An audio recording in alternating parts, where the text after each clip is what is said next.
here's what you got going on. The effort is off the charts. The determination is off the charts.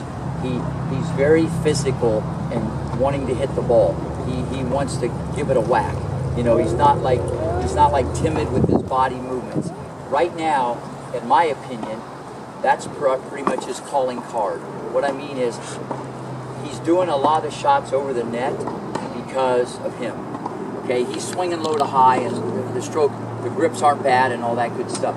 But if he has a little better understanding about exactly where his racket should be lined up and stuff like this, he'll be so much more consistent. Because I look at what I'm seeing here, he's kind of just athleting the ball over the net.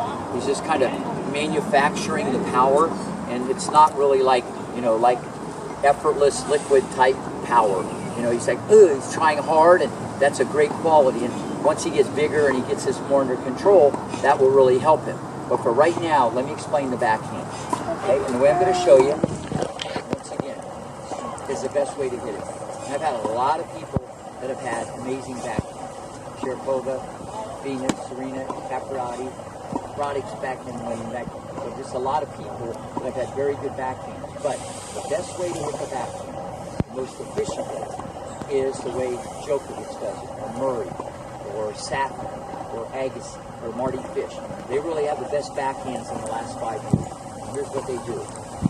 When the ball comes over, they pull the racket all the way back, and the right arm is almost straight. The racket head, the left elbow is bent, or the left arm is bent. So the right arm is straight, the left elbow is bent. The racket head is above the hands. The racket, once again, is to the outside. See how my racket's set up?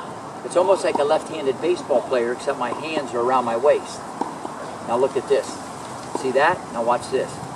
Kind of look familiar? Same as the forehand. There's some similarities. But there's two hands on the racket, obviously. Right arm is straight, but relaxed. Left elbow is bent. The racket head's above the wrist to the outside. Okay, this is how the stroke should be set up. And it's all the way back. See, I don't want you to have it here, then the ball comes, you go, wee, and you do this.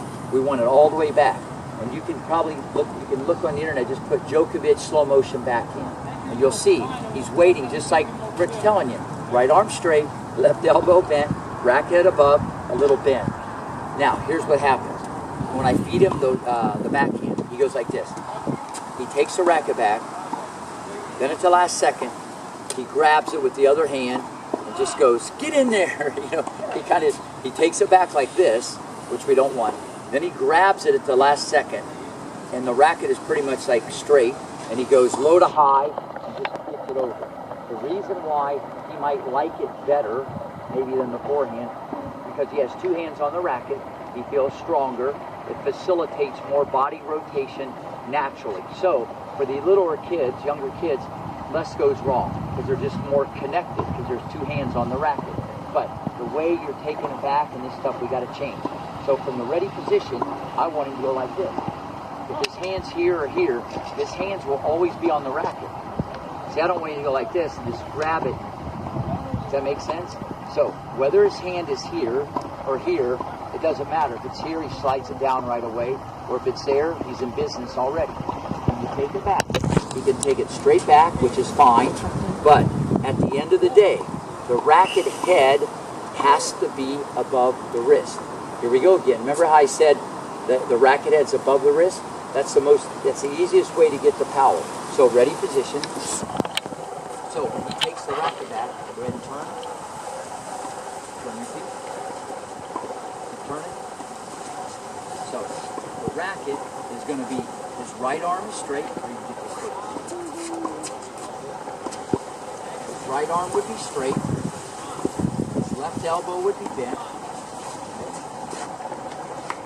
the racket would be to what we call the outside, that would be the inside, that would be the outside. So from this position, and I'm not going to get too deep, I'm going to show you the serve way too. I want him to be waiting for the ball like this. Now, when the ball comes, all he does, he drives his legs and hips, which he does naturally perfect. He has very good active hip rotation. All you're going to do is make like a little candy cane or a little Ferris wheel.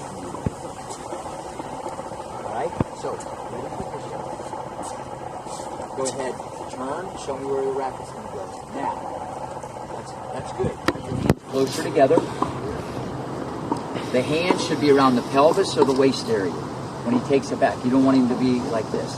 So, your hands are around the waist, and the strings, see where the strings are? They're facing to the side. So, something like that. Now, you're going to wait like that. All you're going to do is this. When I throw you the ball, you're going to pull it. Just pull with your right arm. Just pull the right arm, and you're making a little candy cane. Go ahead. That's the key. Let's see it.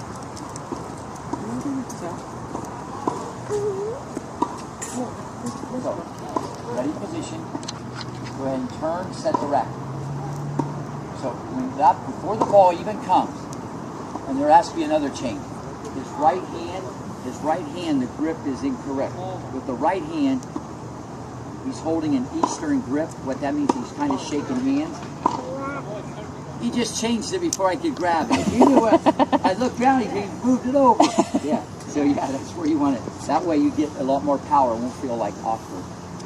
I do know I was going to be, someone might have told you that. That's good, that's good. So from this position, that's much better. You can delete that. He'd already do that. Set the racket. Ready? Go ahead and get it back. Now, from that position, do whatever you've been taught. You're in the game. You're in the game. That's all I want you to understand. The racket's all the way back. It's to the outside, and it's a pull. The days of doing this and then grabbing it and just doing that are over. You should be waiting for the ball like this. What? Boom. That's how the stroke's going to be. Just a forward pull with your right hand. Go ahead and take it back. Awesome. Back that up. Now bring it around.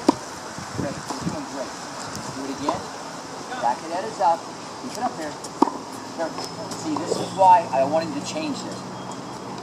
And I can't get too deep into the real deep mechanics, but when he swings the racket, you see how this is up? When he swings it, I want the drop. This is the racket. The drop goes into the hip. See, what he does before, he would go like this. He would just grab it, put the racket down, and kind of muscle it. And see, I want him to swing the racket when it's up, so it goes. So there's a, look, I have like a rhythm. I have a rhythm where he's sticking it down too soon. Does that make sense? So when you want to swing, when the racket is up, keep it up. Do it again. Rack it up. Okay.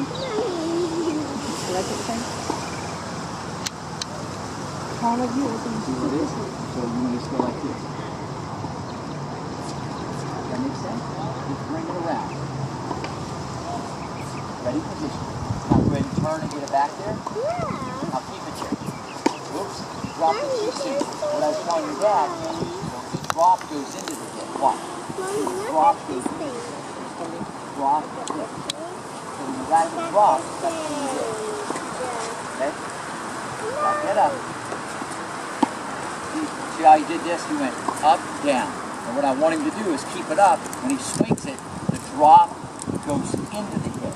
It's a rhythm. See, I got to change the tempo of the swing. Keep it up as long as you can. The drop goes into the hip. You felt it, you saw it, you heard it. Good. A+. Again, keep it up there. Don't move it.